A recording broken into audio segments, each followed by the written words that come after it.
So we were discussing on the introduction of identity and access management, and we talked about the identity management, where I told you that it's all about the management of users life cycle. And here we discuss about user joining, employee joining the organization, leaving the organization, getting rehired, and various other life cycles. These are called the life cycle because it's a life cycle of an employee. Because wherever you will go or wherever you will join, like there will be some minimum life cycle events for you, like a joining event or a leaving event kind of, or if there is a department change, then mover event, these types of events. So everything will be managed with the help of identity management. And under this, we also have automations. Automations with respect to, like if anybody joining the organization, like you all have joined the organization SCL, and you all must be provided with some access to the various portals of SCL. Like there will be some timesheet submission portal. There will be some portal which will be a common portal for all of you. So you already have access to that. How you have access? Because SCL also uses the identity and access management system, and this identity management system is helping to provide the default access to the employees who are joining the organization. Default access means if somebody is joining as a normal employee in the organization, he'll be provided with some initial access. If an employee is joining as a manager, suppose your manager joins the organization, then he will be provided with some more elevated access than yours. He would be provided with the access as you plus some more application access like the timesheet approval, because you can submit the timesheet, but your manager or somebody has to approve the timesheet. So all these access automations, like who will get what access, will also be managed by the identity management system.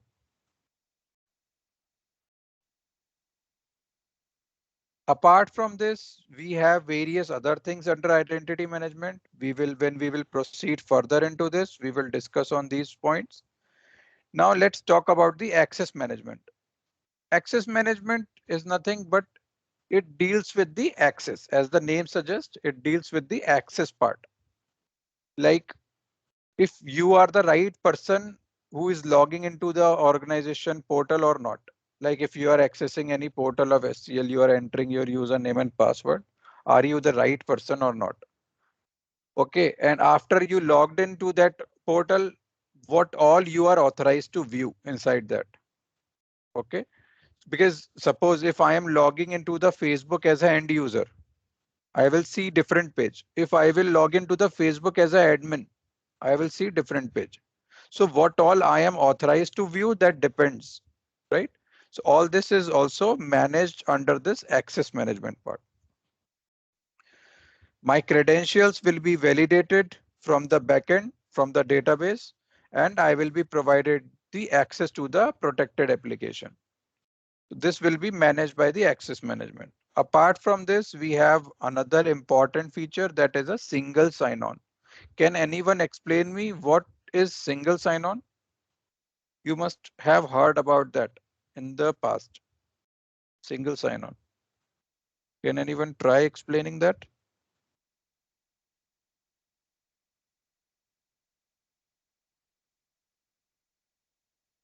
By through password without having any extra authentications.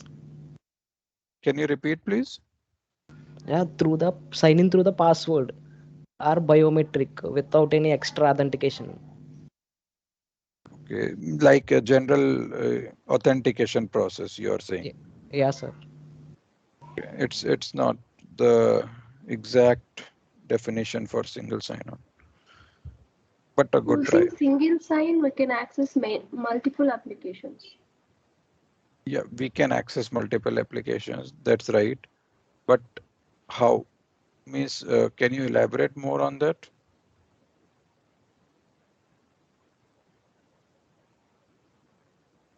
Using one password, we Yeah, can access. that's the main point.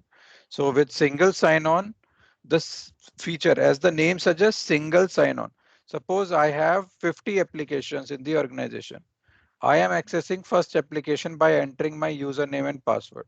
So after entering my username and password, I will be able to access rest of the 49 applications with a single click. I need not to enter my username and password again and again. This is a concept of single sign-on. That means I am doing a sign-on only single time, only one time.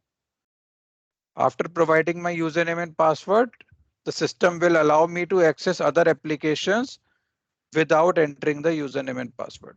So I'll be able to have a seamless experience of accessing other applications which are single sign-on.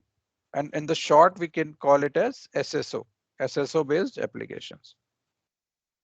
Okay, so access management also deals with single sign-on. What is multi-factor authentication? Again, like one of you mentioned that when we access the application, it asks for the username and password. Apart from username and password, if there is any other factor of authentication, like these days we have OTP based authentication, we have SMS based authentication, we have various applications in our mobile which will help us to generate some random OTP that helps in the authentication. So apart from the basic authentication, if we have more than one factor of authentication, we call it as MFA, that is multi-factor authentication. So this also comes under the access management.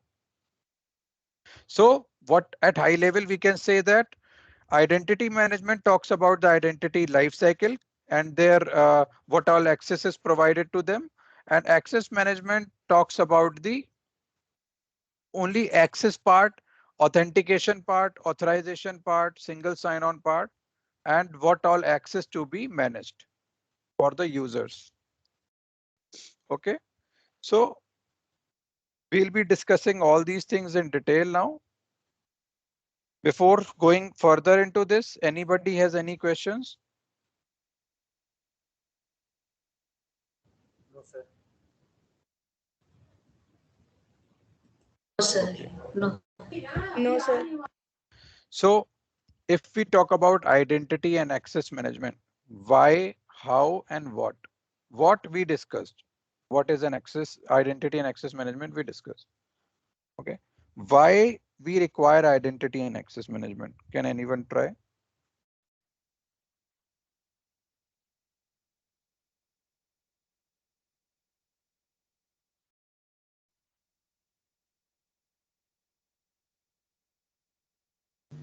So for mainly security purpose only.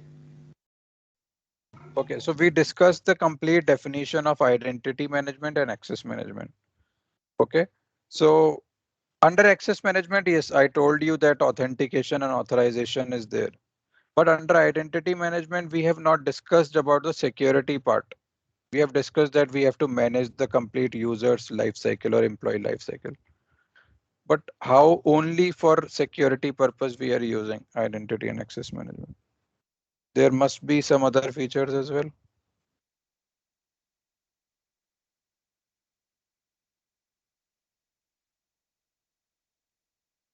So identity and access management is used for securing the complete flow of the user's lifecycle, and it is also used for managing the user's lifecycle, complete lifecycle, and providing him the access or the required access whenever required. It also helps in automating these access management features. Automating these means, suppose you are joining as a manager, you will be provided with different access. If you are joining as a normal employee, you will be provided with the different access. There is no manual intervention required. Okay, but in the starting, when we will do the configuration and the implementation, we will write some logic using some code, and that will help to automate these features. Okay, so this automation, like whenever employees are getting onboarded, what to provide him the access, what type of access we should provide him. If a user is joining as an employee, what all applications he should have access. If a user is joining as a contractor, okay, a third party contractor, then what application access he should get. Like in even in your SCL organization also, employee will be getting some different access to the application and contractors will be getting some different level of access. So it's not like that somebody is manually doing that. It's with the help of identity and access management system, we can automate these features. Okay, so this is the importance of identity and access management products. Okay, so there are many identity and access management products in the market. Like we know that SailPoint is one of the product. Apart from SailPoint, we have Savient. We have Oracle IDM. We have Oracle Access Manager. We have Okta. We have Azure AD. We have from IBM. We have product ISIM. What is this? Security Access Manager and Security Identity Manager. There are few products from the vendors where they have segregated access management product and identity management product. Okay, they have a separate access management and separate identity management. Similarly, there are few more other vendors like from CA company. They have CA IDM, CA SiteMinder. These are the various vendors who are available in the market and they provide their IAM products. And every product is good in its own sense, but the most trending product we have is SailPoint. And even in your training, we have also have actually ForgeRock. In your training, you will be undergoing Savient, ForgeRock, SailPoint. So these are the most trending products in the market, actually.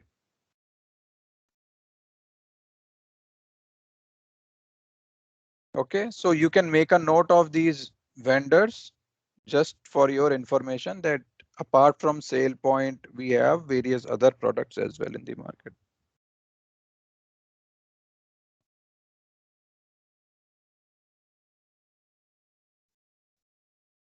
Any questions so far? Anyone?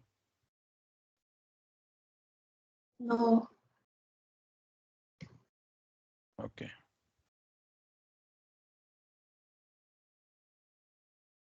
So let's move on to more detailed part.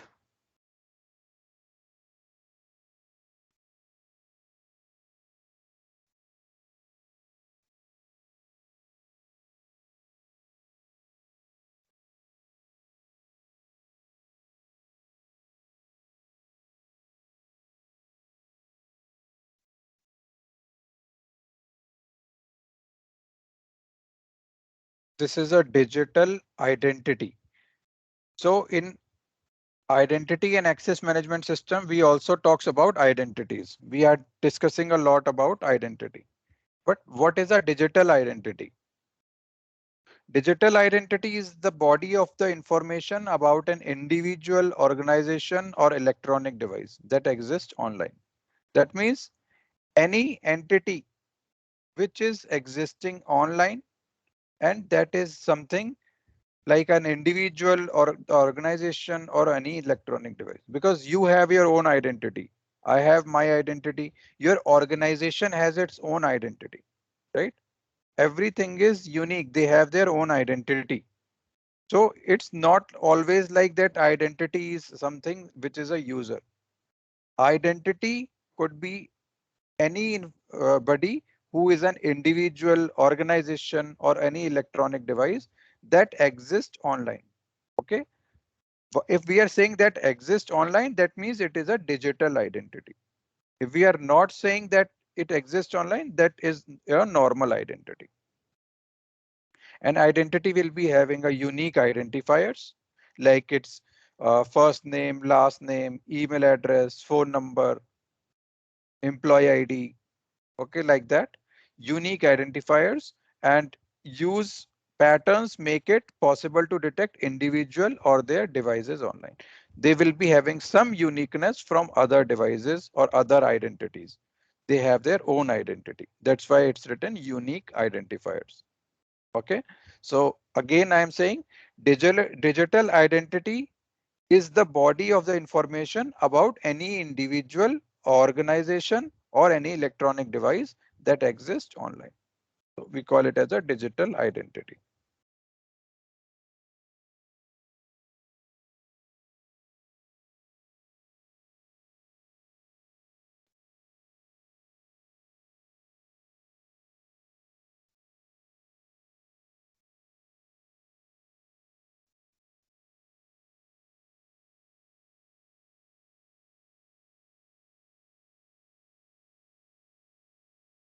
Now they have mentioned the changing trends. Like these days, we have lot of compliance issues, lot of hackings going on, lot of system attacks, lot of means outside attacks are going on. Sometimes we hear that even our data of Facebook or Twitter is getting compromised. Okay, our Google account is getting compromised. Somebody hacks the Facebook account of any other person. So these threats are increasing day by day. Okay, so in order to deal with all these problems, all these issues, identity and access management product also helps in securing these products. Okay, so whatever communication we have within these products is always secure and in the encrypted format. Encrypted format means so that it will not be in a readable format. Even if a message is getting leaked, that will be in the encrypted, in the hashed format, so that it's non-readable for anyone. Okay, there will be a maintenance cost involved, like employee needs to access approx 15 applications per day. Okay, companies spend approx 20 to $30 user per year. Okay, for per user, company spend this much for password reset. So it's just data that we have, and it's really required. That's why we discussed about the single sign-on feature. Okay, so as we have to access various other applications as well. So within the organization also, in your SCL organization also, if you will access one application of SCL, you will be able to access other applications without entering your username and password. Single sign-on is there. Okay, so with this, it has the increased security, better end user experience. Like there is a impact. End users is having too many IDs, too many passwords. Okay, it is very difficult for them to manage. That's why we have single sign-on. Okay, even for administrators, too many IDs, too many end user requests. If I am the administrator and I am managing a SailPoint product which has, or an organization I am managing which has 1 lakh employees. If there will be no automation, then I will be getting a lot of queries from the end users. Please do this, please do that. And it is impossible for me to manage all these users. That's why we are focusing more on the automations these days.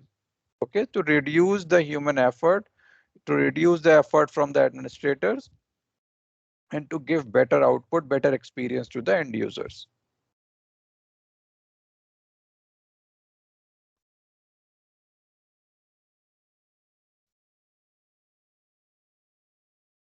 So we discussed about identity management.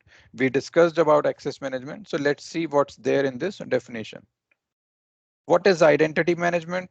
It is the Identity management is the organizational process for identifying, authenticating, and authorizing the individuals or groups of people to have access to the applications, systems, or network by associating user rights and restrictions with the established identities. So this is the identity and access management system. And we have various other things associated or integrated with that, like mobile device management, privilege account management, VPN access, user behavior analysis. Okay, So various other analysis or various other systems integrated. So what we discussed, that identity management is the process of identifying the individual, giving them the right access to the right resources, and to manage the complete life cycle of the user, whether it's a user joining the organization, leaving the organization, or moving from one department to another.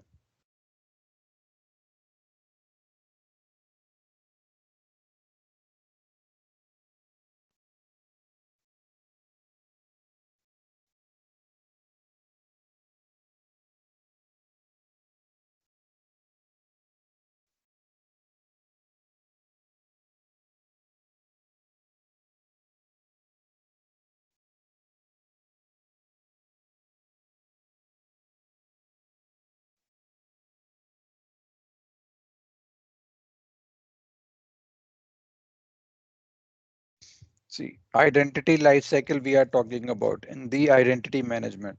So they have explained that there will be the identity lifecycle, which will be managing all these process or the lifecycle events of the users. And there are different types of identities which are available. Like we have administrator user, super user, financial user, external user, time and expense user, requester, internal user, external users, or different types of users we can have. Okay. So as and when we'll be moving forward with this sessions, we will be discussing about different types of users.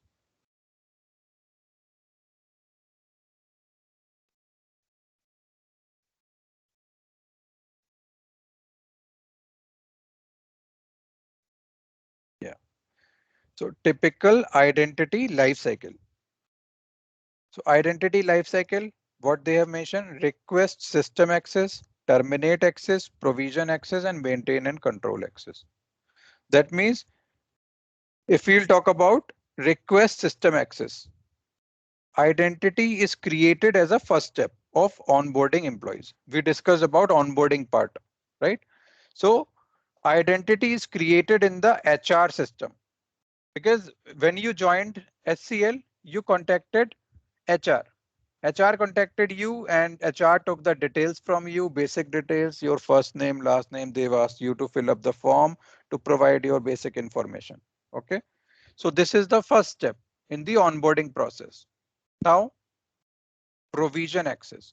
User accounts are set up for each of the resources that user will access. Initial access permissions are appropriately configured on each resource. So the day you joined SCL, in a day or two, you were provided with the email address and the application access. Whatever application you can access, you are able to access. So it's about provisioning the access to the users. Okay. So first is about onboarding, then providing the access to the various applications, and next is maintain and control access. That means user lifecycle management, access request, transfer, or anything like in between your users journey, your employee journey within the organization. You can change the department, you can raise more access requests. Suppose you require Teams access, Teams application access, or WebEx application access, or any other application access which you are not having, you can raise a request for that as well. So that will be coming under the maintaining and controlling the access. Finally, you decided to leave the organization. That comes under the terminate access. In terminate access, what will happen? Removing the user access permissions from all the resources. That means from all the applications. Your access will be removed. Okay, and your user termination will be scheduled. And whatever application you will be having, your account will get disabled or deleted from those applications. Okay, so currently what all focus we have is we are talking about the users or the employees complete life cycle. So you can relate it with that only, and it will be very, very easy for you to understand and relate in such a way.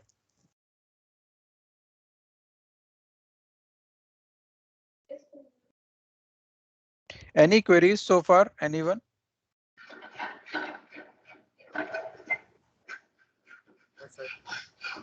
No, sir. Okay.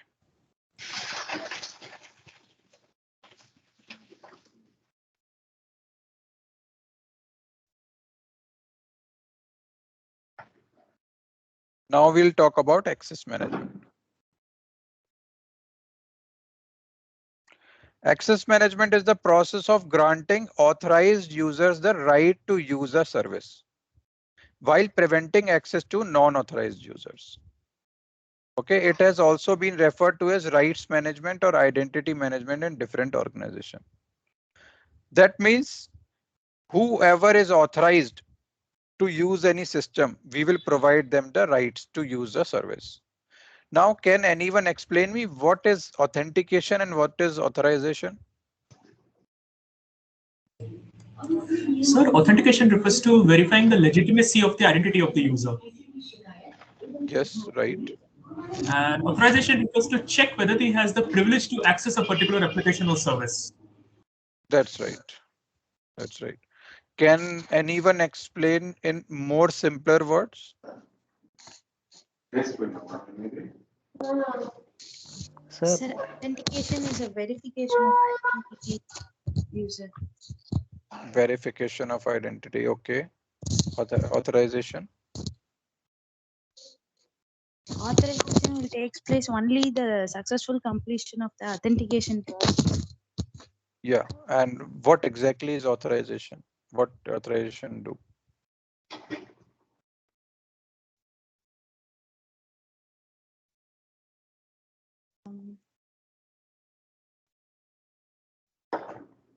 No problem. Okay. So authentication and authorization. Authentication, it's all about validating the identity. Okay. That means when you are accessing Facebook application, you are entering your credentials, username and password. Okay. Your username and password are getting validated from the backend database of Facebook. This process is authentication. Okay.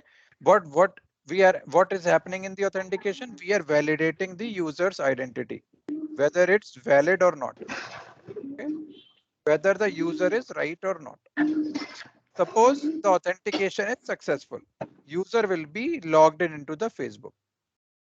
Now inside Facebook, what all he is authorized to view, whatever permissions are provided within Facebook is the authorization. They like authorizations always make sure that right options or right features are available inside the protected resource. Protected resource is Facebook because we can log in to the Facebook, then only we can see anything inside that. So Facebook is a protected resource. We are authenticating by providing our username and password, and whatever we are seeing inside is dependent on the what I am authorized to view. So this is the authorization. Suppose I am logging in as an end user. I will be getting the different view of Facebook. Okay, because I am authorized to see only my account and my related information of my friends or whatever contacts I have. But if I am logging in as a Facebook administrator, I am authorized to view various other things. I can also change the settings of all the users of the Facebook using my admin account. So admin account is having different permissions and normal end user account is having different permissions. And this process of managing the permissions or the rights of the users is the authorization process. Okay. What all you can view inside your protected resource or the application is managed by the authorization. So we can also say that first comes the authentication and then the authorization. Okay, and these two are the very important concepts that we should be aware of. Okay, any doubts, anyone?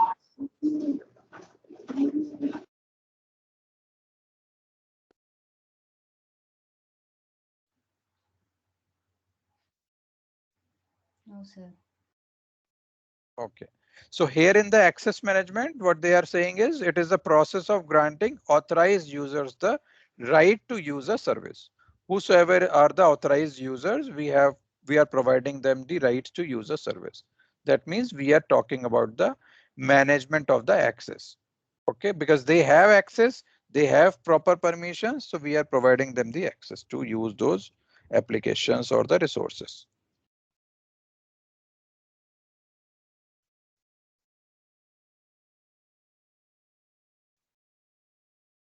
We'll be discussing these things in more detail as well. So authentication, as we discussed, it's the act of proving an assertion such as the identity of a computer system. In contrast with the identification, the act of indicating a person or thing's identity. Authentication is the process of verifying that identity. Okay, in simpler words, we can say that authentication is the process of verifying or validating the identity of the user. Okay, and how the authentication works? By providing the username or password, or by providing the OTP, or by providing the one-time password or the token-based passwords, token values that are getting generated. So authentication is always about the verification of the identity.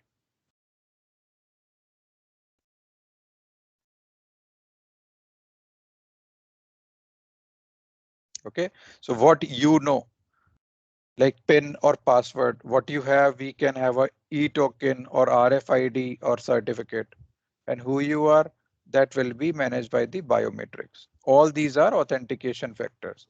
All these factors helps in the authentication. It's not mandatory that everything we should be aware of. Whatever is required by that application, we should be aware of that. If it is asking for password, we should be aware. If it is asking for PIN, we should be aware. That depends on the application to application. Like we are accessing our bank account. Sometimes in the bank account applications, they have they ask us to set up a PIN rather than the password. So we can set up that and we will be authenticated with the help of that PIN as well. There is no need of password. So all this depends. In these days, the mobile phones that we are using, it's also having the biometrics. Okay, so we can access the phone with the help of our fingerprints. So that is a biometrics example. We are getting authenticated. That's why we are able to access our phones.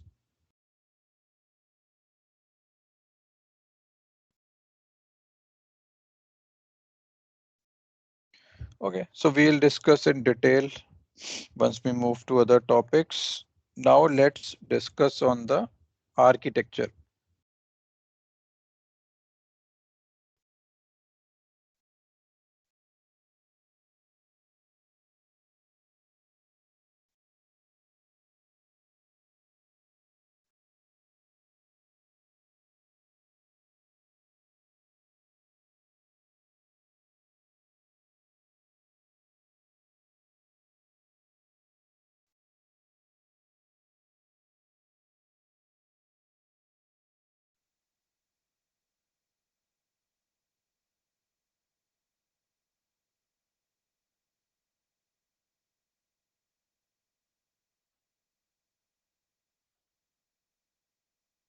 Okay, so let's talk about IAM architecture. It's actually the complete flow that we will be having in the any IAM systems.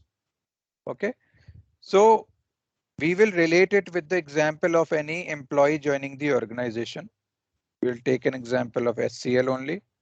So SCL will be having one HR department, right? One or more HR departments SCL is having. So what HR holds is the user records like employee ID, first name, last name, email address, like that. Okay. So HR holds these information of the employees. HR provides these information to the IAM system. IAM system provides this information to other target systems which are associated to that. Okay. So currently we are talking about the left side part of the system. So let's talk about this in more detail. Suppose we have the HR system.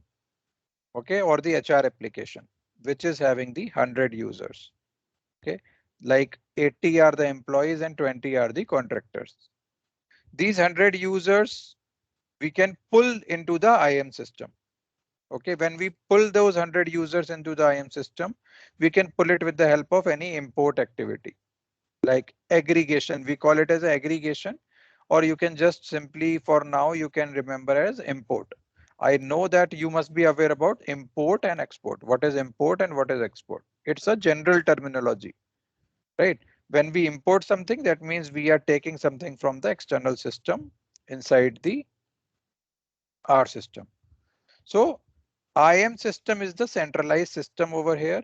IAM system can be anything like SailPoint, Savient, ForgeRock, or anything. IAM system. So we are taking these user records from the HR into the IAM system.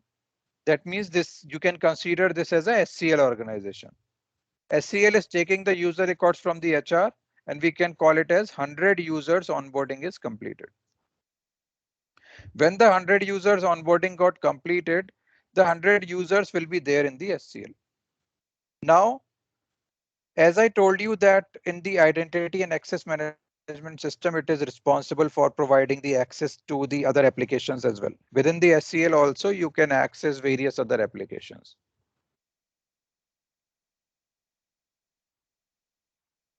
So if we have 100 users within the organization, we can provide access to those users to various other applications like Active Directory application, SAP application, Salesforce application, or any other application. So we can provision those users.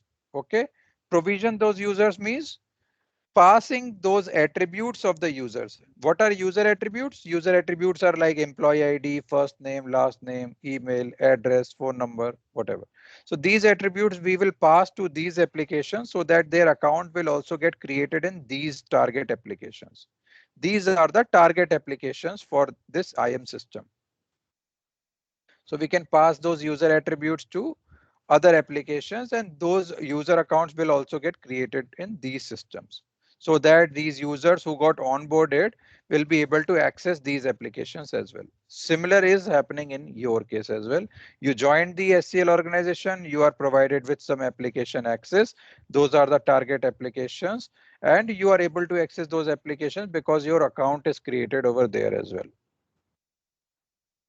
So this is something which is happening over here. Now talking about the right side part. Suppose there is a requirement that there is a requirement from client that they want single sign-on as well. Okay, so for this, we will use some product like Okta, or apart from Okta, we can use ForgeRock, we can use Azure AD. Like these are the different kinds of products that we can use. User will log into these portals. Okay, and after logging to these portals, they will be provided with a page where there will be 50 or hundreds of applications. After 50 or 100 applications, they can just single click on those applications and can access those because of the single sign-on feature.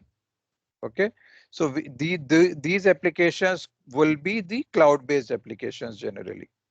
The SSO-based application are the cloud-based applications generally. So once the user will provide their credentials to this ForgeRock or Okta IAM system, the user's credentials can get validated from the backend. It could be Active Directory or any other database, whatever is required. Okay. Once the user get authenticated, they will be provided with the application access. The different applications like 50, 80 or 70 applications, whatever they are authorized to view or access. They will just single click and they will be able to access those applications. So this is the complete IAM flow. Okay. And generally we will follow these flows only in our projects. Okay. There might be some change. Instead of Active Directory, we'll be using any other databases, or instead of Okta, we'll be using ForgeRock as a product, or any other product we can use. That depends. Okay, but the flow will be like this. Any queries Anyone?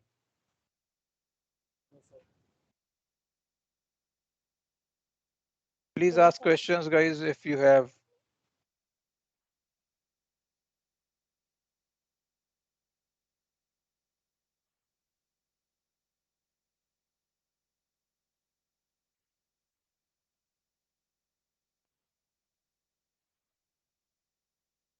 Clear to everyone?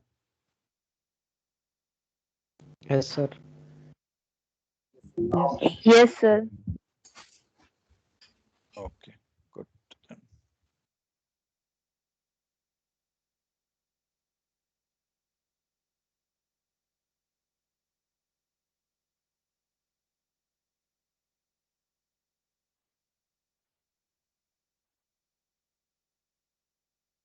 Okay. So now we understand the introduction of identity and access management. We understand the complete IAM flow. Okay. And we understood the some of the benefits of the IAM as well. Now we will talk more about the basic IAM terminologies like users, groups, identity, accounts, roles, entitlements, workflow, policies, rules, tasks, password management, self-service, and there are various other terminologies as well. So can anyone explain me what is a user?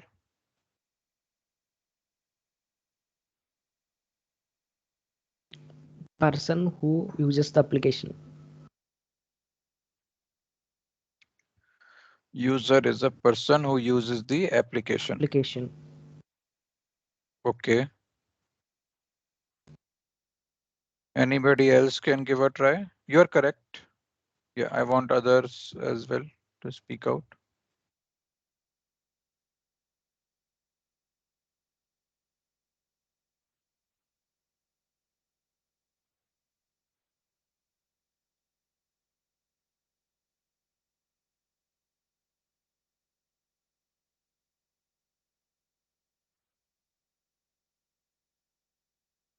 Guys, please try.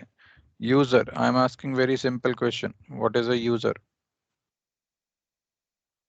A person who uses or The operates something. persons which uses services. Someone who employ or use a particular thing. Okay. Yeah, everything is correct.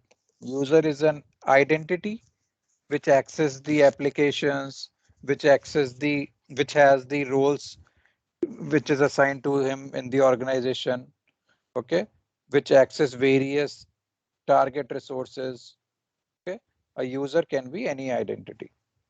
What is a groups? So groups is collection of users. They can share the resource within the groups. That's right. Groups is a collection of users. Okay. Group can be any kind of group which is created within the organization. And group is a collection of users that can be assigned any special permissions. Okay. Like there is a group of VPN.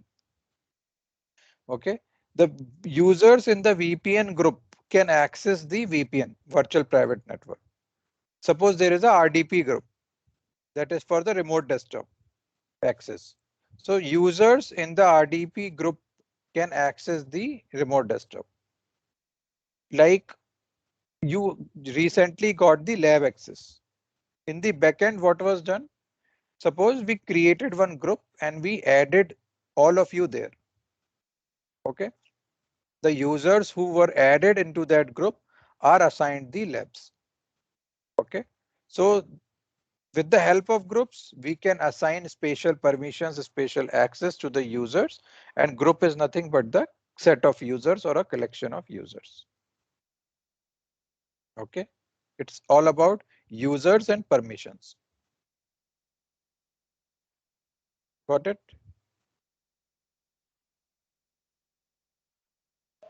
Yes, sir. Now moving Yes, to the sir. next.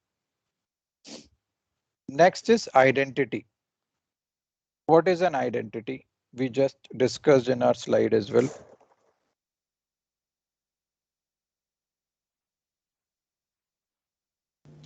Identity is any entity in the system which has the unique identifier. Okay. Identity, user is also an identity. Okay. An organization is also an identity, because anybody who has its own identity or a unique identifier, we call that as an identity. Okay. So identity is any entity which has a unique identifier. Okay. We can uniquely identify that. That is an identity. But a digital identity is something which has a unique identifier, but which exists online. Any identity which exists online is a digital identity. Now talking about accounts. What are accounts? Anyone?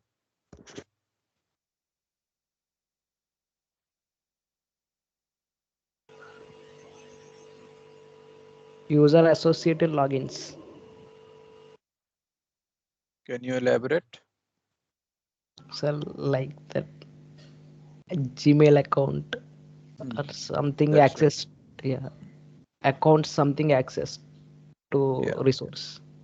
Yeah. We can call it as a application accounts, right? The users who are means the accounts or the application accounts held by the user are nothing but the accounts only. Okay. So like IAM, we can call it as a resource, and target resource or the target applications are nothing but the account. We have account on Facebook, we have account on Google, we have account on Twitter, okay, on Instagram. All these are nothing but the accounts only. Okay. Account holds the user information as well. Okay. So this is nothing but the accounts. Now talking about the roles and entitlements. What are roles and what are entitlements? Sir, roles means what we have to do. Entitlement means right to do something.